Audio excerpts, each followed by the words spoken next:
പുറത്ത് ശക്തമായ മഴ പെയ്തു തുടങ്ങി. തുറന്നടയുന്ന ജനല് ക്ലാര വലിച്ചടച്ചു. അതിനുശേഷം പുറത്തേക്ക് നോക്കി നിന്നു. മഴ നല്ല ശക്തിയിൽ പെയ്യുന്നു. പുറകിൽ ആൾപെരുമാറ്റം കേട്ട് ക്ലാര തിരിഞ്ഞു നോക്കി. ക്ലീറ്റസ് ആയിരുന്നു. "നീ ഉറങ്ങിയില്ലേ മോനെ?" "ഇല്ലമ്മേ, ഉറക്കം വരുന്നില്ല." ക്ലാര പുറത്ത് മഴയിലേക്ക് നോക്കി നിന്നു. "അമ്മ എന്താ ആലോചിക്കുന്നത്?" "ഡയാന മോള്, അവളിപ്പോൾ എവിടെയായിരിക്കും? അപ്പനും റോക്കിയും കൂടി എങ്ങോട്ടാ പോയിരിക്കുന്നത്? ഓർത്തിട്ട് ഒരു സമാധാനവുമില്ല." ക്ലീറ്റസ് മറുപടി പറഞ്ഞില്ല. "എനിക്ക് പേടി റോക്കിയാണ്. അവൻ ചാടിക്കേറി എന്തെങ്കിലും ചെയ്തു കളയുമോ എന്നാണ് എൻ്റെ പേടി. വർഷങ്ങൾക്ക് മുൻപ് ഇതേ പേടി ഞാൻ അനുഭവിച്ചതാണ്. ആ ഭയമാണ് ഇപ്പോൾ എന്നെ പിടികൂടിയിരിക്കുന്നത്." "അമ്മ എന്താ പറഞ്ഞു വരുന്നത്?" "മോനെ, ഞാൻ പറഞ്ഞു വരുന്നത് നിങ്ങളുടെ അപ്പനെ പറ്റിയാണ്. സത്യത്തിൽ നിങ്ങളുടെ അപ്പൻ്റെ സ്വഭാവമാണ് റോക്കിക്ക് കിട്ടിയിരിക്കുന്നത്." "അപ്പന് റോക്കിയുടെ സ്വഭാവമായിരുന്നെന്നോ? അമ്മ എന്തൊക്കെയായി പറയുന്നത്? എനിക്ക് വിശ്വസിക്കാൻ പറ്റില്ല." "അപ്പനൊരു പാവം. ഈ വീട്ടിൽ മര്യാദയ്ക്ക് ഒരു ശബ്ദമുയർത്തി പോലും അപ്പനെ കണ്ടിട്ടില്ല." ക്ലീറ്റസ് അമ്മയോട് പറഞ്ഞു. "ഞാൻ പറഞ്ഞത് സത്യമാണ്. പൈലി എന്ന് കേട്ടാൽ ഒരിടയ്ക്ക് എല്ലാവർക്കും ഭയമായിരുന്നു. ഹോ, അന്നൊക്കെ ഞാൻ കുറെ അനുഭവിച്ചതാണ്. എപ്പോൾ നോക്കിയാലും മടിയും പിടിയും വെട്ടും കുത്തും, പോലീസ് കേസ് വേറെ." "അമ്മ പറഞ്ഞത് സത്യമാണെങ്കിൽ റോക്കിയെ വെട്ടിക്കുമല്ലോ അപ്പൻ." "അത് സത്യമാണ്. റോക്കി വെറുതെ പ്രശ്നങ്ങൾക്കൊന്നും പോവാറില്ല. പിന്നെ അവനൊരു ഗുണ്ടയല്ലല്ലോ. നിങ്ങളുടെ അപ്പൻ ഗുണ്ടയായിരുന്നു.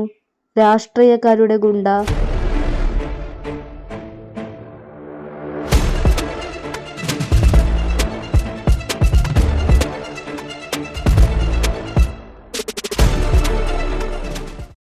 ഹലോ ഗൈസ്, ഞാൻ നിങ്ങളുടെ സ്വന്തം മണിക്കുട്ടി. ഇന്ന് ഞാൻ നിങ്ങൾക്ക് മുന്നിൽ എത്തിയിരിക്കുന്നത് വേട്ടയുടെ പുതിയ എപ്പിസോഡുമായിട്ടാണ്. അപ്പോൾ നിങ്ങൾക്കൊരു സന്തോഷ വാർത്തയുണ്ട്. കഴിഞ്ഞ ഒരു പോളിൽ ഞാനൊരു ചലഞ്ചിനെ കുറിച്ച് സൂചിപ്പിച്ചിരുന്നല്ലോ. ആ ചലഞ്ച് നമ്മൾ സ്റ്റാർട്ട് ചെയ്യാൻ പോവുകയാണ്. ചലഞ്ച് എന്ന് വെച്ചാൽ വേറൊന്നുമല്ല, ഈ 1 വീക്ക് ചെയ്ത വേട്ട എന്ന ക്രൈം ത്രില്ലർ സ്റ്റോറിയുടെ ഒരു എപ്പിസോഡിൽ നിന്നും ഒരു ക്വസ്റ്റ്യൻ ചോദിക്കും. നിങ്ങൾ അതിൻ്റെ ആൻസർ കമൻറ്റ് ചെയ്താൽ മാത്രം മതി. ശരിയായ ഉത്തരം കമൻറ്റ് ചെയ്യുന്നവരെ സെലക്ട് ചെയ്ത് അതിൽ നിന്ന് 2 പേരെ തിരഞ്ഞെടുക്കും. അവർക്ക് ചെറിയൊരു ക്യാഷ് പ്രൈസ് സമ്മാനമായി നൽകുന്നതായിരിക്കും. ഉത്തരം കമൻറ്റ് ചെയ്യുന്നവർക്ക് ഒരു കണ്ടീഷനുണ്ട്. അവർ നമ്മുടെ ചാനലിൻ്റെ സബ്സ്ക്രൈബർ ആയിരിക്കണം.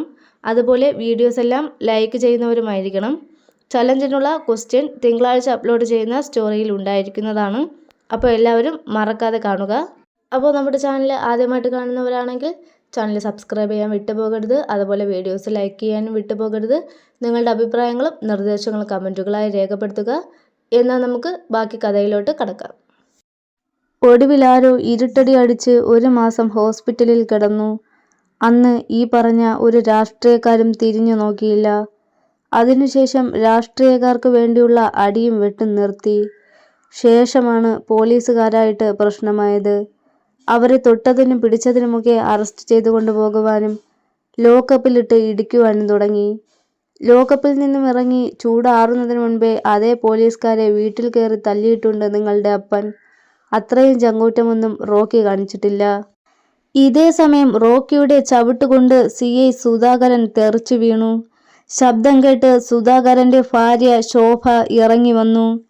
അവിടുത്തെ രംഗം കണ്ട് ശോഭ ഭയന്നുപോയി. "ഡാ!" ചവിട്ടുകൊണ്ട് സുധാകരൻ തെറി വിളിച്ചുകൊണ്ട് റോക്കിക്ക് നേരെ പാഞ്ഞു ചെന്നു. തനിക്കു നേരെ പാഞ്ഞു വരുന്ന സുധാകരന്റെ മുന്നിൽ നിന്നും ഒഴിഞ്ഞു മാറിയ റോക്കി സുധാകരന്റെ നടുവിനിട്ടൊന്നു കൊടുത്തു. അതോടെ സുധാകരൻ മുഞ്ഞും കുത്തി വീണു. പാഞ്ഞു വന്ന റോക്കി മുട്ടുകാലുകൊണ്ട് സുധാകരന്റെ മുതുകിൽ കുത്തി നിന്ന ശേഷം അയാളുടെ ശിരസ് പുറകോട്ട് വലിച്ചു. "വെറുതെ പ്രശ്നം ഉണ്ടാക്കേണ്ട സുധാകര, ഇതാൾ വേറെയാ. ഞാൻ ചോദിക്കുന്ന ചോദ്യത്തിനുള്ള മറുപടി നീ അത് പറഞ്ഞാൽ മതി. കൂടുതൽ വെളിച്ചിലെടുത്താൽ നിന്റെ നട്ടല് ഞാൻ ചവിട്ടിയൊടിക്കും." അതോടെ സുധാകരൻ കീഴടങ്ങിയ അവസ്ഥയായി. സുധാകരന്റെ മുതുകിൽ നിന്ന് മാറിയ റോക്കി അയാളെ തൂക്കിയെടുത്ത് സെറ്റിയിലേക്ക് എറിഞ്ഞു. അതിനുശേഷം ശോഭയെ നോക്കി. അവർ ഭയന്നു വിറച്ചു നിൽക്കുകയായിരുന്നു. "ഇത് നിന്റെ ഭാര്യയോ അതോ വെപ്പാട്ടിയോ?" സുധാകരനോടായി റോക്കി ചോദിച്ചു. "എൻ്റെ ഭാര്യയാണ്." സുധാകരൻ രസിക്കാത്ത മട്ടിൽ പറഞ്ഞു. "ഓഹോ, ചേച്ചി അങ്ങ് ക്ഷമിച്ചേക്കണം കേട്ടോ. എനിക്ക് ചില കാര്യങ്ങൾ ചോദിച്ചറിയാനുണ്ട്. അത് കഴിഞ്ഞ് ഞാൻ പോയിക്കൊള്ളാം." റോക്കി സുധാകരന്റെ അടുത്ത് ചെന്നിരുന്നു. "പറയൂ സുധാകര, എൻ്റെ ഡയാന മോൾക്ക് എന്തുപറ്റി? അവൾക്ക് എന്താണ് സംഭവിച്ചത്?" റോക്കി അത് ചോദിച്ചപ്പോൾ പതർച്ചയോടെ നിൽക്കുകയായിരുന്നു സുധാകരൻ. ചോദിച്ചത് കേട്ടില്ലേ നീ? എനിക്കൊന്നും അറിയില്ല, എനിക്കൊന്നും അറിയില്ല, സുധാകരൻ പറഞ്ഞു. അതോടെ റോക്കി എഴുന്നേറ്റ് സുധാകരന്റെ മുന്നിൽ ചെന്ന് നിന്നു. ശേഷം മുഖത്ത് ആഞ്ഞടിച്ചു. ശോഭ പേടിച്ച് കരയാൻ തുടങ്ങി. പറയടാ, ഇല്ലെങ്കിൽ പിന്നെ നാളെ നീ ഉണ്ടാവില്ല.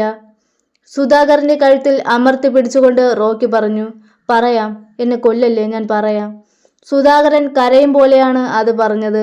എങ്കിൽ പറയടാ നായേ.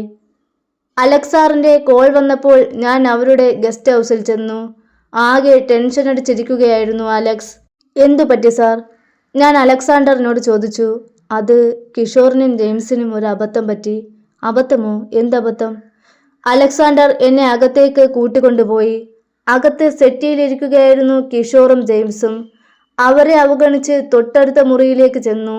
അവിടെ കട്ടിലിൽ വിവസ്ത്രയായി കിടക്കുന്ന പെൺകുട്ടി, അത് ഡയാനയായിരുന്നു. ആള് തീർന്നെന്ന് തോന്നുന്നു.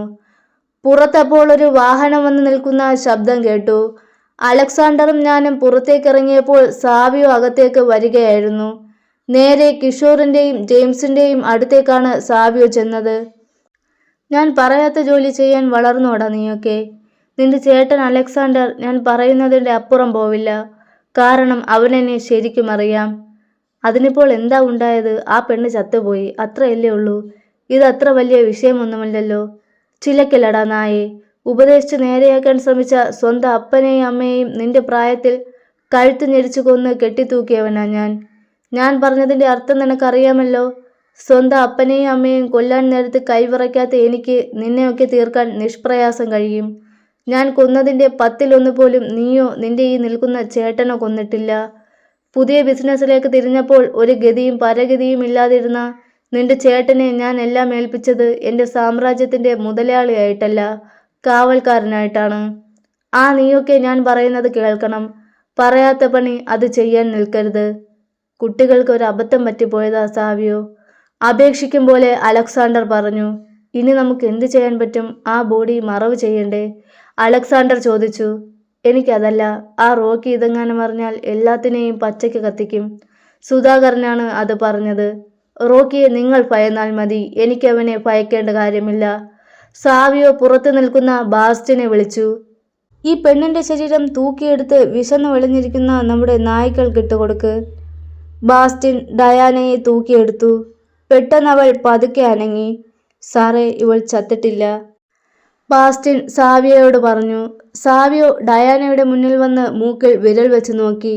ശ്വാസമുണ്ട്. ഏട്ടാ, ഏട്ടാ. അവളുടെ അതരങ്ങൾ പതുക്കെ മന്ത്രിക്കുന്നുണ്ടായിരുന്നു. ജീവനുണ്ട്, എങ്കിലും സാരമില്ല, നായ്ക്കൾക്ക് തന്നെ എറിഞ്ഞു കൊടുക്ക്. അവറ്റകൾക്കും ചത്ത ശവം തിന്നുന്നതിനേക്കാൾ ജീവനോടെ കൊന്നു തിന്നുന്നതാ ഇഷ്ടം. ബാസ്റ്റിൻ ഡയാനയെയും തൂക്കിക്കൊണ്ട് നായകളുള്ള ഭാഗത്തേക്ക് പോയി. എല്ലാം കേട്ട് കഴിഞ്ഞ് റോക്കി കൈ ചുരുട്ടി സുധാകരന്റെ മൂക്കിനിട്ട് ആഞ്ഞിടിച്ചു. മൂക്കിന്റെ പാലം തകർന്ന് ചോര പുറത്തേക്കൊഴുകി. ശോഭ വീണ്ടും കരയാൻ തുടങ്ങി. എന്നാൽ അത് അവഗണിച്ചുകൊണ്ട് റോക്കി വീണ്ടും വീണ്ടും സുധാകരനെ തല്ലി. ഇനി തല്ലല്ലേ, ചത്തുപോകും, കരഞ്ഞുകൊണ്ട് ശോഭ പറഞ്ഞു. ഇവനെ പോലുള്ളവന്മാർ ചാവുന്നത് തന്നെയാണ് നല്ലത്. കൊന്നു കളഞ്ഞില്ലേടാ പട്ടി നീ. എല്ലാവരും കൂടി എൻ്റെ കൊച്ചിനെ. ഒരു വടി കൊണ്ടുപോലും ഞാൻ അവളെ നോവിച്ചിട്ടില്ല. ചെറിയൊരു ഉറുമ്പ് കടിച്ചാൽ പോലും വേദനിച്ച് കരയുന്ന പെണ്ണ്. 10-20 നായികൾ കൂടി അവളെ. കരഞ്ഞുപോയി റോക്കി. ഞാൻ എന്തു ചെയ്യാനാണ്? അവരാണ് ചെയ്തത്, കുഴഞ്ഞ ശബ്ദത്തിൽ സുധാകരൻ പറഞ്ഞു. നിന്റെ ഭാര്യയെയോ മകളെയോ ആണ് ഇങ്ങനെ ചെയ്തതെങ്കിൽ നീ നോക്കി നിൽക്കുമോടാ ചെറ്റെ? റോക്കി എഴുന്നേറ്റു. നിങ്ങൾക്ക് കുട്ടികളില്ലല്ലോ? ശോഭയോട് റോക്കി ചോദിച്ചു. ഇല്ല. അതാ നല്ലത്. ഇനി അഥവാ ഉണ്ടാവുകയാണെങ്കിൽ പെൺകുഞ്ഞുണ്ടാവല്ലേ എന്ന് പ്രാർത്ഥിക്ക്.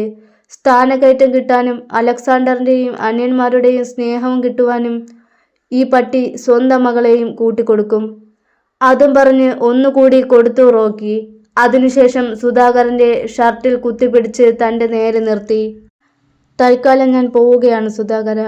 എൻ്റെ ഡയാന മോളോട് ദ്രോഹം ചെയ്ത് ഏത് കല്ലൂക്കാരനാണെങ്കിലും അവന്മാരുടെ ഇനിയുള്ള വിധി നിർണയിക്കുന്നത് റോക്കിയായിരിക്കും. അത് കഴിഞ്ഞ് നമുക്ക് തമ്മിൽ കാണാം. സുധാകരന്റെ സെറ്റിയിലേക്ക് ആഞ്ഞു തള്ളിയിട്ടുകൊണ്ട് റോക്കി പുറത്തേക്ക് പോയി. എന്നിട്ട് അപ്പൻ എന്നു മുതലാണ് നന്നായത്? ക്ലീറ്റസ് ക്ലാരയോട് ചോദിച്ചു. നിങ്ങൾ മക്കൾ ജനിച്ചതിനു ശേഷം, പ്രത്യേകിച്ച് റോക്കി, അവനാണല്ലോ മൂത്തത്. മക്കളൊക്കെ ആയ സ്ഥിതിക്ക് പഴയതുപോലെ പോയാൽ ശരിയാവില്ല എന്ന് അപ്പന് സ്വയം തോന്നി. ആ നാട്ടിൽ നിന്നാൽ അപ്പന് നന്നാവാൻ പറ്റില്ല. കാരണം ആയുധം താഴെ വെച്ചാൽ തൻ്റെ ജീവനെടുക്കാൻ വരുന്നവർ ധാരാളം ഉണ്ടാവുമെന്ന് അപ്പനറിയാം. പോലീസുകാരുടെയും നോട്ടപ്പുള്ളിയായിരുന്നു അപ്പൻ. ചെകുത്താൻ ബൈലി എന്ന അപ്പനെ അവർ വിളിച്ചിരുന്നത്. കൈക്കുഞ്ഞായ റോക്കിയെയും കൊണ്ട് അങ്ങനെ ഞങ്ങൾ ഇവിടേക്ക് താമസം മാറ്റി. പക്ഷേ ഇപ്പോൾ എനിക്ക് തോന്നുന്നുണ്ട്, സ്വന്തം സ്വഭാവം മകന് പകർന്നു നൽകിക്കൊണ്ട് അപ്പൻ നന്നായതാണെന്ന്. അപ്പൻ നന്നായപ്പോൾ അതേ സ്വഭാവം മകന് കിട്ടിയില്ലേ? ഒരു നിമിഷം നിർത്തിയതിനു ശേഷം പുറത്ത് മഴയിലേക്ക് നോക്കി നിന്നുകൊണ്ട് ക്ലാര വീണ്ടും പറഞ്ഞു, ഇതിപ്പോൾ അതിയാനെ കാണാഞ്ഞിട്ട് എനിക്ക് ആകെ ഒരു ഭയം. മകളെ കാണാത്ത വിഷമത്തിൽ പഴയ സ്വഭാവം വീണ്ടും എടുത്തതാവുമോ? കല്ലൂക്കാരന്മാരുടെ വീട്ടിൽ പോയി കാണുമോ? അങ്ങനെയെങ്കിൽ അപ്പനെ അവർ... ക്ലാര പറഞ്ഞു തീർന്നപ്പോൾ തന്നെ ആരോ ഇരുട്ടത്തുകൂടെ വരുന്നത് കണ്ടു. പുറത്തുനിന്ന് വന്നയാൾ അകത്തേക്ക് കയറി. അത് പൈലിയായിരുന്നു. മഴ നന്നായി നനഞ്ഞിട്ടുണ്ടായിരുന്നു. നിങ്ങളിത് എവിടെ പോയിരിക്കുകയായിരുന്നു മനുഷ്യ, ബാക്കിയുള്ളവരെ തീ തീറ്റിക്കാൻ? ദേഷ്യവും സങ്കടവും കൊണ്ട് ക്ലാര പറഞ്ഞു. ഞാനാ പാപ്പച്ചനെ ഒന്ന് കാണാൻ പോയതാ തൊടുപുഴയിൽ. എന്തിന്? ഇനി അധിക നാള് ഈ നാട്ടിൽ നിൽക്കാൻ പറ്റുമെന്ന് തോന്നുന്നില്ല. പൈലി അകത്തു കയറി തോർത്തെടുത്ത് തല തുടച്ചു. അപ്പോൾ ഈ വീട് മാറാൻ പോവുകയാണോ? ക്ലാര ചോദിച്ചു. നമ്മൾ എന്തിനാ അപ്പച്ച അവരെ പേടിച്ച് വീട് വിട്ടു പോകുന്നത്? ക്ലീറ്റസ് ചോദിച്ചു. മോനെ, നിനക്കൊന്നും അറിയില്ല. നിന്റെ അമ്മ ഉണ്ടല്ലോ, ഇവൾക്കെല്ലാം അറിയാം. ഒരുപാട് അനുഭവിച്ചിട്ടുണ്ട് ഇവൾ. തലയും മുഖവുമെല്ലാം പൈലി തോർത്തുകൊണ്ട് തുടച്ചു. മുൻപ് അപ്പൻ കാരണമാണ് അമ്മ കുറെ വേദന തിന്നത്. ഇപ്പോൾ മകൻ കാരണവും. പഴമക്കാർ പറയുന്നത് ശരിയാ, മത്തൻ കുത്തിയാൽ കുമ്പളം മുളക്കില്ലല്ലോ. റോക്കി എൻ്റെ മോനല്ലേ, അപ്പോൾ പിന്നെ എൻ്റെ സ്വഭാവം കാണിക്കാതിരിക്കില്ലല്ലോ. പക്ഷേ അതുമൂലം മറ്റുള്ളവർ കൂടി വേദനിക്കേണ്ടി വരും. എൻ്റെ മോള്, അവളിപ്പോൾ എവിടെയാണ്? ആൺമാർ അവളെ ഉപദ്രവിച്ച് കാണുമോ? അവളിപ്പോൾ ജീവനോടെ ഉണ്ടാവുമോ? എനിക്കൊന്നും അറിയില്ല. പൈലി തൻ്റെ തലയ്ക്ക് കൈ കൊടുത്തിരുന്ന് കരഞ്ഞുപോയി. അതുകണ്ട് ക്ലാരയും കരഞ്ഞു. നിങ്ങളിങ്ങനെ കരഞ്ഞിട്ട് എന്താ കാര്യം? അവൾക്കൊന്നും സംഭവിക്കില്ല എന്ന് വിശ്വസിച്ചുകൂടെ? റോക്കി പോയിട്ടുണ്ടല്ലോ, അവൻ അവളെ കൊണ്ടുവരും. അവൾക്ക് എന്തെങ്കിലും സംഭവിച്ചാൽ റോക്കി ഒരുത്തനെയും വെറുതെ വിടില്ല, ക്ലീറ്റസ് പറഞ്ഞു. അത് പൈലിക്കും ക്ലാരയ്ക്കും അറിയാം. കാരണം ഡയാന മോള് റോക്കിയുടെ ജീവനാണ്. റോക്കി ഒരാളെയും വെറുതെ വിടില്ല. പക്ഷേ അതുകൊണ്ട് എല്ലാം അവസാനിക്കുമോ? ഒന്നും അറിയില്ല. പുറത്തപ്പോഴും നല്ല മഴയായിരുന്നു. ആന്റണി ഗ്ലാസ്സിലൊഴിച്ച മദ്യത്തിൽ വെള്ളമൊഴിച്ച് നേർപ്പിച്ച് ഒറ്റ വലിക്കകത്താക്കി റോക്കി. അതൊന്നും പോരാ എന്ന് തോന്നി റോക്കിക്ക്. അവസാനം കുപ്പിയോടും കൂടി തന്നെ അകത്തേക്ക് ഒഴിച്ചു. എടാ എടാ, ചങ്ക് കത്തിപ്പോവും, ശാസന രൂപത്തിൽ ആന്റണി പറഞ്ഞു. കത്തിക്കോട്ടടാ, ഇനി ആർക്കു വേണ്ടിയാ ഞാൻ ജീവിച്ചിരിക്കുന്നത്? പോയില്ലേ എൻ്റെ ഡയാന മോള്, പോയില്ലേ? കള്ളന്മാർ കൊന്നു കളഞ്ഞില്ലേ എൻ്റെ മോളെ? കലി കയറി കയ്യിലിരിക്കുന്ന കുപ്പി വലിച്ചെറിഞ്ഞു റോക്കി. കുപ്പി ചിന്നി ചിതറി. അടുത്ത നിമിഷം തന്നെ റോക്കി ആന്റണിയുടെ അടുത്ത് ചെന്ന് ഷർട്ടിൽ കുത്തിപ്പിടിച്ചു. എനിക്ക് അവന്മാരെ കൊല്ലണം. കല്ലുകാരൻ പട്ടികളെ മൊത്തത്തിൽ കൊല്ലണം എനിക്ക്. എന്നാലേ എൻ്റെ നെഞ്ചിലെ പക അടങ്ങൂ. മരിച്ചുപോയ ഡയാന മോൾക്ക് വേണ്ടി അത്രയെങ്കിലും ഞാൻ ചെയ്യണ്ടേടാ, വേണ്ടേ? അതൊക്കെ എന്താണെന്ന് വെച്ചാൽ നമുക്ക് ചെയ്യാം. ഞാനുണ്ട് നിന്റെ ഒപ്പം. തൽക്കാലം നീ ഇപ്പോൾ വീട്ടിലേക്ക് ചെല്ലൂ. വീട്ടിലുള്ളവർ പേടിച്ചിരിക്കുകയാവും. നിന്റെ അപ്പൻ വന്നോ എന്ന് അറിയില്ലല്ലോ, ആന്റണി പറഞ്ഞു. വീട്ടിൽ പോകണം, പക്ഷെ എങ്ങനെ? ഡയാന മോള്, അവളെയും കൊണ്ട് ഞാൻ വരുമെന്ന് കരുതിയാവും അമ്മയും ക്ലീറ്റസും ഒക്കെ ഇരിക്കുന്നത്. അവരോട് ഞാൻ എങ്ങനെ പറയും? എന്തു പറയും? ഡയാന മോളിനി വരില്ലെന്നോ? അവളെ അവരെല്ലാവരും കൂടി ചേർന്ന് ക്രൂരമായി കൊന്നെന്നോ? അവസാനം അത് പറഞ്ഞപ്പോൾ റോക്കി കരഞ്ഞുപോയി. ആന്റണിയെ കെട്ടിപ്പിടിച്ചുകൊണ്ട് അവൻ പൊട്ടിക്കരഞ്ഞു. ആന്റണി അവൻ്റെ തോളിൽ തട്ടി ആശ്വസിപ്പിച്ചു. നീ ഇനി ഏതായാലും ഈ കൊല്ലത്തിൽ വീട്ടിൽ പോകണ്ട, ഇവിടെ തന്നെ കൂടിക്കോ, ആന്റണി റോക്കിയോട് പറഞ്ഞു. അവൻ്റെ ശബ്ദം മദ്യത്തിൽ കുഴഞ്ഞിരുന്നു. ഡയാന മോളെ, ഈ ഏട്ടനുണ്ടടി. നിന്നെ ദ്രോഹിച്ച ഒറ്റ എണ്ണത്തിനെയും ഞാൻ വെറുതെ വിടില്ല, വെറുതെ വിടില്ല. കത്തിക്കും ഞാൻ, അവൻ്റെയൊക്കെ കുടുംബത്തോടെ കത്തിക്കും. ആരോടൊന്നില്ലാതെ മദ്യത്തിൽ കുഴഞ്ഞ ശബ്ദത്തിൽ റോക്കി പറഞ്ഞുകൊണ്ടിരുന്നു. പിറ്റേ ദിവസം രാവിലെ തന്നെ പൈലി പോലീസ് സ്റ്റേഷനിൽ പോയി. SI അരവിന്ദനായിരുന്നു ഉണ്ടായിരുന്നത്. സാറേ, എൻ്റെ മോളെപ്പറ്റി വല്ല വിവരവും കിട്ടിയോ എന്നറിയാനാ. നിങ്ങൾ ധൈര്യമായിരിക്കുക, എത്രയും പെട്ടെന്ന് പ്രതികളെ പിടിക്കാം. അതിനുള്ള പദ്ധതിയൊക്കെ ഞാൻ തയ്യാറാക്കുന്നുണ്ട്. അരവിന്ദൻ പൈലിയെ ധൈര്യപ്പെടുത്തിക്കൊണ്ട് പറഞ്ഞു. 3 ദിവസമായി സാറേ എൻ്റെ മോള്. അവളിപ്പോൾ ജീവനോട് കാണുമോ സാറേ? പൈലി പൊട്ടിക്കരഞ്ഞു. എന്താടാ ഒരു കരച്ചിലും ബഹളവുമൊക്കെ? ശബ്ദം കേട്ട് എല്ലാവരും തിരിഞ്ഞു നോക്കി. CI സുധാകരനായിരുന്നു. നെറ്റിയിൽ ബാൻഡേജ് ഒട്ടിച്ചിട്ടുണ്ട്. ചുണ്ടിൻ്റെ ഭാഗവും അടികൊണ്ട് വീർത്തിട്ടുണ്ട്. അയാൾ പൈലിയുടെ അടുത്തേക്ക് ചെന്നു. എന്താടാ, എന്താ പ്രശ്നം? അരവിന്ദനോടായി സുധാകരൻ ചോദിച്ചു. സാറേ, ആ പെൺകുട്ടി മിസ്സായ കേസ്. ഓ, അതാണോ? നിനക്കൊരു മകനുണ്ടല്ലോ, ഒരു ഗുണ്ട. അവനെ കൊണ്ട് കൂട്ടിയിട്ട് കൂടുന്നില്ലേ? സുധാകരൻ പുച്ഛഭാവത്തോട് ചോദിച്ചു. അവനോട് പറയടോ, തൻ്റെ മോളെ പിടിച്ചു കൊണ്ടുപോയന്മാരെ അങ്ങ് ഫിനിഷ് ചെയ്തിട്ട് പെങ്ങളെ രക്ഷിച്ചു കൊണ്ടിങ്ങ് പോരാൻ. സാറേ, കളിയാക്കരുത്. വല്ലാത്തൊരു മാനസികാവസ്ഥയിലാണ് ഞങ്ങളെല്ലാവരും. അനുഭവിക്കുന്നവർക്കേ അത് മനസ്സിലാവൂ. സുധാകരൻ്റെ സംസാരം രസിക്കാത്ത മട്ടിൽ പൈലി പറഞ്ഞു. സുധാകരൻ പൈലിയുടെ അടുത്തേക്ക് ചെന്നു. താൻ എൻ്റെ മുഖം കണ്ടോ? നെറ്റിയിൽ ബാൻഡേജ് ഒട്ടിച്ചിരിക്കുന്നത് കണ്ടോ? ഇതുപോലെ എൻ്റെ പല സ്ഥലത്തും പരിക്കുകളുണ്ട്. തൻ്റെ മകൻ അവൻ തന്ന സമ്മാനമാണ്. തൻ്റെ മകളെ അന്വേഷിച്ചു നടന്നവൻ എൻ്റെ വീട്ടിൽ കയറി വന്ന് എനിക്ക് തന്ന സമ്മാനം. ഇതിൻ്റെ നീറ്റൽ എൻ്റെ മനസ്സിലുണ്ടടാ. അത് കെട്ടടങ്ങണമെങ്കിൽ നിന്റെ മകൻ റോക്കി അവൻ മരിക്കണം. എൻ്റെ കൈകൾ കൊണ്ട് അവനെ കൊല്ലണം.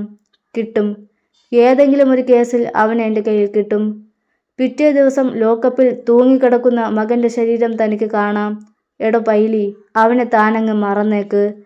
പിന്നെ തൻ്റെ മകളുടെ കാര്യം, അതെന്തു വേണമെന്ന് ഞാൻ തീരുമാനിച്ചോളാം. സുധാകരൻ പറഞ്ഞു. പെട്ടെന്ന് പൈലി പുഞ്ചിരിച്ചു. സാറേ, എൻ്റെ മകൻ്റെ കൈക്കരുത്ത് സാർ അറിഞ്ഞു എന്നെനിക്ക് മനസ്സിലായി. പിന്നെ എൻ്റെ മകളുടെ കാര്യം, അത് അവനെ കൊണ്ട് കൂട്ടിയാൽ കൂടാഞ്ഞിട്ടല്ല. അവൻ ഇറങ്ങിയാൽ എല്ലാത്തിനെയും തീർക്കും. സാറും അവരുടെ ആളാണെങ്കിൽ ചിലപ്പോൾ സാറിനെയും തീർക്കും. അവൻ ജയിലിൽ പോകണ്ടല്ലോ എന്ന് കരുതിയാണ് നിയമപരമായി ഞാൻ ഇറങ്ങിയത്. വിധി അതാണെങ്കിൽ അത് തന്നെ നടക്കും. പൈലി പറയുന്നത് കേട്ട് സുധാകരൻ പല്ല് ഞെരിച്ചു. പിന്നെ എൻ്റെ മകൻ റോക്കി, അവൻ തീയിൽ കുരുത്തവനാ. ലോക്കപ്പിൽ കയറിക്കിടന്ന് പോലീസുകാരുടെ ഇടി മുഴുവൻ കൊണ്ട് ഒടുവിൽ പോലീസുകാർക്ക് പറ്റിയ ഒരു കൈ അബദ്ധത്തിൻ്റെ പേരിൽ മരണപ്പെട്ട് കെട്ടിത്തൂങ്ങിയ നിലയിൽ ഈ ലോക്കപ്പിൽ കിടക്കാനുള്ള വിധി ഏതായാലും അവനുണ്ടാവില്ല. അവൻ്റെ ബോഡി താങ്ങാനുള്ള കെൽപ്പൊന്നും ഇവിടുത്തെ ഉത്തരത്തിനില്ല സാറേ. ഒരു ദിവസം സാറിൻ്റെ വീട്ടിൽ വന്ന് സാറിനെ ശരിക്കും ഒന്ന് പെരുമാറിയിട്ടും അവന് സാറിന് ഇതുവരെ മനസ്സിലായില്ലല്ലേ? പൈലി പറയുന്നത് കേട്ട് ദേഷ്യം കയറിയ സുധാകരൻ പൈലിയുടെ ഷർട്ടിൽ കുത്തിപ്പിടിച്ചു. ഭീഷണിപ്പെടുത്തുന്നോടാ നായെ. പൈലി സുധാകരൻ്റെ കൈ ബലമായി പിടിച്ചു മാറ്റി. ഭീഷണിപ്പെടുത്തുന്നതല്ല സാറേ, ഉള്ള കാര്യം പറഞ്ഞതാ. എൻ്റെ മകൻ റോക്കിക്ക് ജനിച്ചപ്പോൾ വെറുതെ കിട്ടിയ സ്വഭാവമല്ലേ ഇത്? അവൻ്റെ അപ്പനായ എൻ്റെ സ്വഭാവം തന്നെയാണ് അവന് കിട്ടിയിരിക്കുന്നത്. ഒരു വ്യത്യാസമേ ഉള്ളൂ.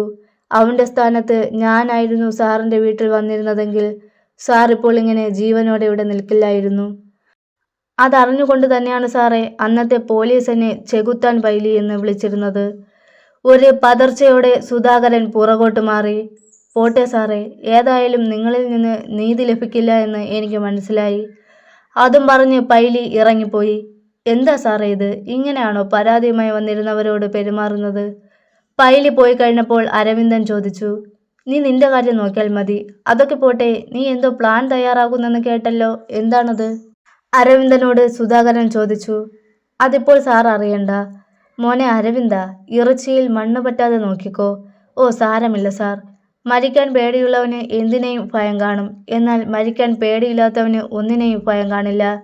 അരവിന്ദനെ തുറച്ചൊന്ന് നോക്കിയിട്ട് സുധാകരൻ പുറത്തേക്ക് പോയി. വല്ലാത്തൊരു മാനസികാവസ്ഥയിൽ തന്നെയായിരുന്നു ക്ലീറ്റസും. അവനെ എങ്ങനെ ആശ്വസിപ്പിക്കണമെന്ന് ശരണ്യയ്ക്ക് അറിയില്ലായിരുന്നു. മറൈൻ ഡ്രൈവിൻ്റെ അവിടെ കായലിനരികിൽ ഇരിക്കുകയായിരുന്നു അവർ. വീട്ടിലെ അവസ്ഥ വളരെ മോശമായി കൊണ്ടിരിക്കുകയാണ്. അപ്പനും അമ്മയും അധികം സംസാരിക്കാതെ എവിടെയെങ്കിലുമൊക്കെ കുത്തിയിരിക്കും. ഇടയ്ക്ക് കരയും. വല്ലാത്തൊരു വീർപ്പുമുട്ടലായിപ്പോൾ, ക്ലീറ്റസ് പറഞ്ഞു. ഡയാനയെ കാണാത്ത വിവരം പോലീസിൽ അറിയിച്ചില്ലേ? ശരണ്യ ചോദിച്ചു. അതൊക്കെ അറിയിച്ചതാണ്.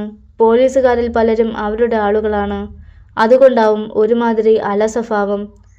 ഞാൻ അച്ഛനോട് പറഞ്ഞിട്ടുണ്ട്. അച്ഛൻ എന്തൊക്കെയോ പ്ലാൻ തയ്യാറാക്കുന്നുണ്ട്. കള്ളൂക്കാരന്മാരുടെ ബിസിനസിന്റെ എല്ലാ രഹസ്യങ്ങളും കൈക്കലാക്കാനുള്ള ഉദ്ദേശമാണ് അച്ഛന്. അവന്മാരെ വേരോടെ പിഴുതെറിയുമെന്നൊക്കെ പറയുന്നത് കേട്ടു. ശരണ്യ പറഞ്ഞു. സൂക്ഷിക്കണം, അവന്മാർ നിസ്സാരക്കാരല്ല. അതിന് ശരണ്യ മറുപടി പറഞ്ഞില്ല. കായലിൽ ധാരാളം ടൂറിസ്റ്റ് ബോട്ടുകൾ പാട്ടും ബഹളവും ഒക്കെയായി കായലിൽ കൂടെ ഒഴുകുന്നുണ്ട്. ക്ലാസ് കട്ട് ചെയ്തു വരുന്ന വിദ്യാർത്ഥികൾ കൂട്ടത്തോടെ അവിടെ ഇരുന്ന് എന്തൊക്കെയോ സംസാരിച്ചിരിക്കുന്നു. പലതരം കച്ചവടക്കാർ. നമുക്ക് പോയാലോ? ക്ലീറ്റസ് ശരണ്യയോട് ചോദിച്ചു. പോവാം. ഇരുന്നിടത്തു നിന്ന് എഴുന്നേറ്റുകൊണ്ട് ശരണ്യ പറഞ്ഞു. ഇരുവരും പതുക്കെ മുന്നോട്ട് നടന്നു. മറൈൻ ഡ്രൈവിന്റെ ഭാഗത്തു നിന്നും ടാറിട്ട റോഡിലേക്ക് കയറി. പെട്ടെന്ന് അവിടെ അരികിൽ ഒതുക്കിയിട്ടിരുന്ന കറുത്ത ജിപ്സിയിൽ നിന്നും 3-4 പേർ ചാടിയിറങ്ങി. ക്ലീറ്റസിനെയും ശരണ്യയെയും ബലമായി ജിപ്സിയിൽ കയറ്റി. ആൾക്കൂട്ടം നോക്കി നിൽക്കെ ജിപ്സി മുന്നോട്ട് പോയി. അരവിന്ദൻ പതുക്കെ കണ്ണുകൾ തുറന്നു. ശരീരം മൊത്തം വേദന. കണ്ണു തുറന്നിട്ടും ആകെ ഒരു മൂടൽ. അയാൾ തല നന്നായി കുടഞ്ഞു. തല വേദനിക്കുന്നു. തലയിൽ എവിടെയോ മുറിവുണ്ട്. രക്തം നെറ്റിയിൽ കൂടി ഒഴുകി കണ്ണിന്റെ കാഴ്ച മറച്ചു നിൽക്കുന്നു. ഒരു മൂടൽ പോലെ ചുറ്റിനും ആരൊക്കെയോ നിൽക്കുന്നത് കാണാം. ആരൊക്കെയാണെന്ന് വ്യക്തമല്ല. തൊണ്ട വരളുന്നു. ഉമിനീരിന് രക്തത്തിന്റെ രുചി. പുറത്തെവിടെയോ നായ്കൾ കൂട്ടത്തോടെ കുരയ്ക്കുന്ന ശബ്ദം കേൾക്കാം. കൈകൾ പുറകിലാക്കി കെട്ടിയിട്ടിരിക്കുകയാണ്. വല്ലാതെ വേദനിക്കുന്നു കൈകൾ. വേദനയെ അവഗണിച്ചുകൊണ്ട് സർവശക്തിയുമെടുത്ത് തല കുടഞ്ഞു അരവിന്ദൻ. ആരോ തന്റെ അടുത്തേക്ക് നടന്നു വരുന്നത് കണ്ടു. അരവിന്ദൻ സൂക്ഷിച്ചു നോക്കി. സാവിയോ ആണ്. കല്ലൂക്കാരൻ സാവിയോ.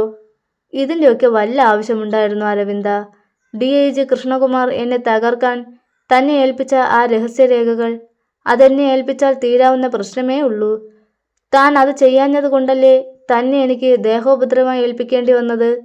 അരവിന്ദൻ മറുപടി പറഞ്ഞില്ല. അരവിന്ദ, ഞങ്ങളെ തകർക്കുന്ന തൻ്റെ കയ്യിലുള്ള സകലതും ഞങ്ങളെ ഏൽപ്പിക്കാതെ തനിക്ക് ഇവിടെ നിന്നും ജീവനോടെ പുറത്തു പോകാനാവില്ല. അലക്സാണ്ടറാണത് പറഞ്ഞത്. പറയ അരവിന്ദ, എവിടെയാണ് ആ രേഖകൾ? എവിടെയാണ് ആ വീഡിയോകൾ? അത് പറഞ്ഞു കഴിഞ്ഞാൽ തനിക്ക് സുരക്ഷിതമായി ഇവിടെ നിന്ന് പോവാം. സാവിയോ പറഞ്ഞപ്പോൾ അരവിന്ദൻ ചിരിച്ചു. സാവിയോ, ഞാൻ നിങ്ങൾക്കെതിരെ ശേഖരിച്ചു വെച്ചിട്ടുള്ള രേഖകളും വീഡിയോസും നിങ്ങൾക്ക് നൽകിയാൽ, അത് നിങ്ങളുടെ കയ്യിൽ കിട്ടിക്കഴിഞ്ഞാൽ ആ നിമിഷം നിങ്ങൾ എന്നെ കൊല്ലും. അത് ഉറപ്പാണ്. അതിലും നല്ലത് അതൊന്നും നിങ്ങൾക്ക് നൽകാതെ മരിക്കുന്നതല്ലേ? അരവിന്ദൻ സാവിയോയെ നോക്കിക്കൊണ്ട് പറഞ്ഞു.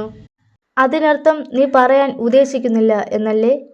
സാവിയോ അരവിന്ദനോട് ചോദിച്ചു. അതെ. അരവിന്ദന്റെ മറുപടി കേട്ടതും സാവിയോയുടെ മുഖം വലിഞ്ഞു മുറുകി.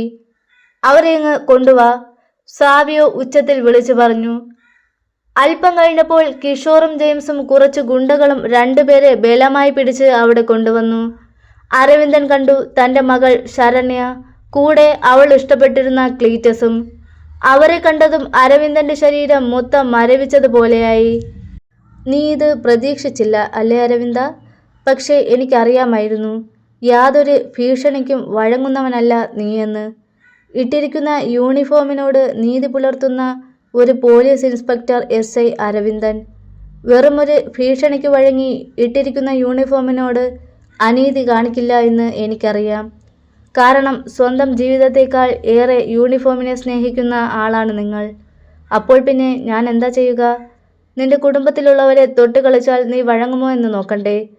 സാവിയോ ക്രൂരമായ ചിരിയോടുകൂടി അരവിന്ദനോട് പറഞ്ഞു. സാവിയോ, വേണ്ട, അവരെ വിട്ടേക്ക്. നിനക്കെന്തെങ്കിലും ചെയ്യണമെങ്കിൽ എന്നെ ചെയ്തോളൂ. അവരെ ഉപദ്രവിക്കരുത് പ്ലീസ്. യാചിക്കും പോലെ അരവിന്ദൻ പറഞ്ഞു. പ്ലീസോ? കേട്ടോടാ അലക്സേ, അരവിന്ദൻ സാറിൻ്റെ സ്വരത്തിൽ യാചന പോലെയൊക്കെ ആയിട്ടുണ്ട്. ഇത്രയും നേരം ചങ്കൂറ്റവും തൻ്റെ ഇടവും കൊണ്ട് കൊല്ലട എന്ന ഭാവമായിരുന്നു. ഇപ്പോൾ അതൊക്കെ മാറി യാചിക്കാൻ തുടങ്ങിയിട്ടുണ്ട്. അതിനർത്ഥം ഒന്നേയുള്ളൂ. സാവിയോ അരവിന്ദന്റെ മുന്നിൽ നിന്ന് മാറി ശരണ്യയുടെ അടുത്തേക്ക് ചെന്നു. എന്നിട്ട് അരവിന്ദനെ തിരിഞ്ഞു നോക്കി. ഇവരെ തൊട്ടാൽ നിനക്ക് നോവുമെന്നല്ലേ? അരവിന്ദൻ ക്ലീറ്റസിന്റെ അടുത്തേക്ക് ചെന്നു. ക്ലീറ്റസ് അല്ലേ റോക്കിയുടെ സഹോദരൻ? റോക്കിയുടെ ചായയൊക്കെ ഉണ്ടെങ്കിലും അവൻ്റെ അത്രയും പവറും തൻ്റെ ഇടവും നിനക്കില്ല. ഉണ്ടായിരുന്നുവെങ്കിൽ എൻ്റെ ആളുകളെ മുഴുവൻ ഇടിച്ച് തകർത്തേനെ. സാവിയോ ക്ലീറ്റസിനെയും ശരണ്യയെയും മാറി മാറി നോക്കി. നിങ്ങൾ തമ്മിൽ ഇഷ്ടത്തിലാണല്ലേ? വിവാഹമൊക്കെ ഉറപ്പിച്ചു അല്ലേ? സാവിയോ അത് പറഞ്ഞ് അരവിന്ദനെ നോക്കി. അല്ലേ, ശരിയല്ലേ അരവിന്ദ? നിന്റെ മകളും ഭാവി മരുമകനുമല്ലേ ഇത്? അരവിന്ദൻ മറുപടി പറഞ്ഞില്ല. അതെ, എനിക്കറിയാം. ഞാൻ പറഞ്ഞത് തന്നെയാണ് സത്യം. അതും പറഞ്ഞ് നേരെ ശരണ്യയുടെ അടുത്തേക്ക് ചെന്നു സാവിയ. മോളെ, അച്ഛൻ്റെ അടുത്ത് ചെന്ന് പറയണം. അച്ഛ, എൻ്റെ പൊന്നച്ഛനല്ലേ. ഞങ്ങൾ ജീവിച്ചു തുടങ്ങാൻ പോകുന്നതേ ഉള്ളൂ. അച്ഛൻ്റെ കയ്യിലുള്ളതെല്ലാം ഇവർക്ക് കൊടുത്താൽ ഇവർ ഞങ്ങളെ ജീവിക്കാൻ വിടും. അല്ല എങ്കിൽ ഞങ്ങളെ കൊന്നുകളയും. അതുകൊണ്ട് ഇവർ പറയുന്നത് കേൾക്കച്ച, പ്ലീസ് അച്ഛ. എന്താ പറയൂ അങ്ങനെ നീ? സാവിയോ ശരണ്യയോട് പറഞ്ഞു. ഇല്ല, ഞാൻ പറയില്ല. എൻ്റെ അച്ഛനെ കൊണ്ട് ഞാൻ തെറ്റ് ചെയ്യിക്കില്ല, ശരണ്യ പറഞ്ഞു. കൊള്ളാമല്ലോടാ അലക്സ, ഇത് നീതിബോധത്തോടെ പ്രവർത്തിക്കുന്ന അച്ഛൻ്റെ മകൾ. സാവിയോ അത് പറഞ്ഞുകൊണ്ട് അരവിന്ദനെ നോക്കി. ഇവൾ നിന്റെ മകൾ തന്നെ. അതും പറഞ്ഞ് പെട്ടെന്ന് നിലത്ത് കിടന്നിരുന്ന 2 ഇഞ്ചോളം വണ്ണമുള്ള ഇരുമ്പ് പൈപ്പെടുത്ത് ശരണ്യയുടെ തലയിൽ ആഞ്ഞടിച്ചു സാവിയോ. അയ്യോ! ക്ലീറ്റസും അരവിന്ദനും ഒരുപോലെ നിലവിളിച്ചു പോയി. തല പൊട്ടിത്തകർന്ന് ശരണ്യ നിലത്തു വീണു. അവളുടെ മുഖം നിറയെ രക്തമായിരുന്നു. സർവശക്തിയും എടുത്ത് കുതറി തന്നെ പിടിച്ചിരുന്ന ആളുകളെ തെറിപ്പിച്ച ശേഷം ക്ലീറ്റസ് അവളുടെ അടുത്തേക്ക് ഓടിച്ചെന്നു. കിഷോർ ഒരു വടിയുമായി ക്ലീറ്റസിനെ അടിക്കുവാൻ പാഞ്ഞു ചെന്നു. ആ അടിയിൽ നിന്നും ഒഴിഞ്ഞു മാറിയ ക്ലീറ്റസ് കിഷോറിന്റെ അരയിൽ നിന്നും റിവോൾവർ വലിച്ചൂരിയെടുത്തു. അതിനുശേഷം എല്ലാവരുടെയും നേരെ ചൂണ്ടി. സാവിയോ, ശരണ്യയുടെ അച്ഛൻ്റെ കയ്യിലെ കെട്ടഴിക്ക്, ക്ലീറ്റസ് പറഞ്ഞു. പറയുക മാത്രമല്ല, സാവിയോയുടെ കഴുത്തിൽ റിവോൾവർ മുട്ടിച്ചു. ഞാൻ ട്രിഗർ വലിച്ചാൽ തീരാൻ പോകുന്നത് നീയാണ് സാവിയോ, സംശയമുണ്ടോ? ആ നേരത്താണ് ഗുണ്ടകളിൽ ഒരുവൻ ക്ലീറ്റസിന് നേരെ പാഞ്ഞു വന്നത്. ആ നിമിഷം അയാൾക്ക് നേരെ ക്ലീറ്റസ് ട്രിഗർ വലിച്ചു. അയാളുടെ നെഞ്ചിൽ തുള വീണു. ഒരു നിലവിളിയോടെ അയാൾ നിലത്ത് കുഴഞ്ഞു വീണു. ഞാൻ വെറും വാക്ക് പറഞ്ഞതല്ല എന്ന് മനസ്സിലായോ നിനക്ക് സാവിയോ? നീ പറഞ്ഞത് ശരിയാണ്. റോക്കിയുടെ അത്രയും തൻ്റെടവും ചങ്കൂറ്റവും എനിക്കില്ല. പക്ഷേ ഞങ്ങൾ രണ്ടുപേരും ഒരേ ബ്ലഡാണ്. ചങ്കൂറ്റമുള്ള ഒരപ്പൻ്റെ മക്കളാണ്. ആ ഒരു ചങ്കൂറ്റത്തിൻ്റെ ഒരല്പമെങ്കിലും എനിക്ക് കിട്ടാതിരിക്കുമോ? ഒരുത്തനെ കൊല്ലേണ്ടി വന്നാൽ ഞാൻ അത് ചെയ്തിരിക്കും. സാവിയോ, ഒരു റിവോൾവറിൽ 6 ബുള്ളറ്റ് ഉണ്ടെന്ന് എനിക്കറിയാം. അതുകൊണ്ട് തന്നെ ഇതിലെ ബുള്ളറ്റ് വെറുതെ കളയാൻ ഞാൻ താല്പര്യപ്പെടുന്നില്ല. ഇതിലെ ഓരോ ബുള്ളറ്റും തീർന്നാൽ പിന്നെ ഞങ്ങളെ നിങ്ങൾക്ക് കീഴ്പ്പെടുത്താൻ കഴിയും. അതുകൊണ്ട് ഒരു കാര്യം ഞാൻ തീർത്ത് പറയുന്നു. നേരത്തെ വന്നതുപോലെ ആരെങ്കിലും എനിക്ക് നേരെ പാഞ്ഞു വന്നാൽ അയാളെ ഷൂട്ട് ചെയ്തതുപോലെ വെറുതെ ഞാൻ ബുള്ളറ്റ് കളയില്ല.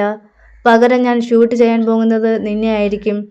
തെറ്റ് ചെയ്ത അനുയായികളെ കൊല്ലുന്നതിനേക്കാൾ നല്ലതല്ലേ യജമാനെ തന്നെ ഇല്ലാതാക്കുന്നത്, അല്ലേ? എല്ലാവരും ഒരു നിമിഷം മരവിച്ച് നിന്നു. കൂടെയുള്ള ആളോട് അരവിന്ദന്റെ കയ്യിലെ കെട്ടഴിക്കാൻ സാവിയോ ആജ്ഞ നൽകി. നിനക്ക് ഇവരെയും കൊണ്ട് രക്ഷപ്പെടാൻ പറ്റുമെന്ന് തോന്നുന്നുണ്ടോ? സാവിയോ ചോദിച്ചു. ഒന്ന് ശ്രമിച്ചു നോക്കാം. ക്ലീറ്റസ് സാവിയോയുടെ അരയിൽ നിന്നും റിവോൾവർ എടുത്ത് അരവിന്ദൻ എറിഞ്ഞു കൊടുത്തു. മിടുക്കൻ. നീ ശരണ്യയും കൊണ്ട് പുറത്തേക്ക് പോയിക്കോ. ഇവന്മാരുടെ കാര്യം ഞാൻ നോക്കിക്കോളാം, അരവിന്ദൻ പറഞ്ഞു. നമ്മളെല്ലാവരും ഒരുമിച്ച് പുറത്ത് കിടക്കും, അതാണ് നല്ലത്. ക്ലീറ്റസ് ശരണ്യയെ തൂക്കിയെടുത്ത് തോളിലിട്ടു. ചുറ്റും നിൽക്കുന്നവരുടെ നേരെ റിവോൾവർ ചൂണ്ടിക്കൊണ്ട് പുറകോട്ട് നടന്നു. പിന്നാലെ പോവാൻ ശ്രമിച്ച അലക്സാണ്ടറിനെയും മറ്റും സാവിയോ തടഞ്ഞു. 3 പേരും പതുക്കെ പുറത്തേക്ക് പോയി. ധൃതിയിൽ മുന്നോട്ടോടി. അല്പം കഴിഞ്ഞപ്പോൾ എന്തൊക്കെയോ ശബ്ദം കേട്ടു. മുരളുന്നത് പോലെയുള്ള ശബ്ദം. ക്ലീറ്റസും അരവിന്ദനും നോക്കുമ്പോൾ ഒരു പറ്റം നായ്ക്കൾ തങ്ങൾക്ക് നേരെ പാഞ്ഞു വരുന്നു. പടുകൂറ്റൻ നായ്ക്കൾ. അവയുടെ നാവിൽ നിന്നും ഉമിനീര് പുറത്തേക്ക് വരുന്നുണ്ടായിരുന്നു. മനുഷ്യമാംസം ഭക്ഷിക്കുവാനുള്ള ആർത്തിയോടെ അവ മുന്നോട്ട് കുതിക്കുന്നു. സാറേ, വേഗം വാ. ശരണ്യയും തോളിലിട്ടുകൊണ്ട് ക്ലീറ്റസ് ഓടി. എന്നാൽ അത്രയും വേഗത്തിൽ ഓടാൻ അരവിന്ദന് കഴിയുമായിരുന്നില്ല. ഗേറ്റിനടുത്തെത്തിയപ്പോൾ പുറത്തു നിൽക്കുന്ന തടിയൻ തടഞ്ഞു. അരവിന്ദൻ അയാളുടെ കാലിന് നേരെ ഷൂട്ട് ചെയ്തു. അതോടെ അയാൾ കുഴഞ്ഞു വീണു. നിങ്ങൾ വേഗം പുറത്തേക്ക് പോയിക്കോ, വേഗം, അരവിന്ദൻ ഉച്ചത്തിൽ വിളിച്ചു പറഞ്ഞു.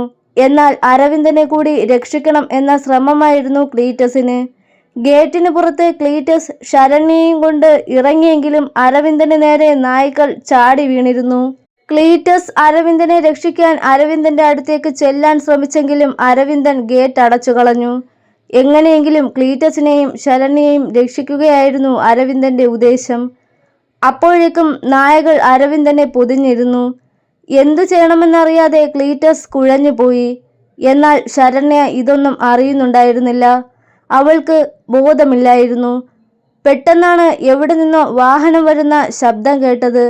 2 വാഹനങ്ങളിലായി സാവിയോയുടെ ആളുകൾ തങ്ങൾക്ക് നേരെ വരുന്നു. തൊട്ടപ്പുറത്ത് വേറെ ഗേറ്റുണ്ടെന്ന് അപ്പോഴാണ് ക്ലീറ്റസിന് മനസ്സിലായത്. ക്ലീറ്റസ് ശരണ്യയെയും തോളത്തിട്ടുകൊണ്ട് മുന്നോട്ടോടി. അവന് കാലുകൾ കുഴഞ്ഞു പോകുന്നത് പോലെ തോന്നിയിരുന്നു.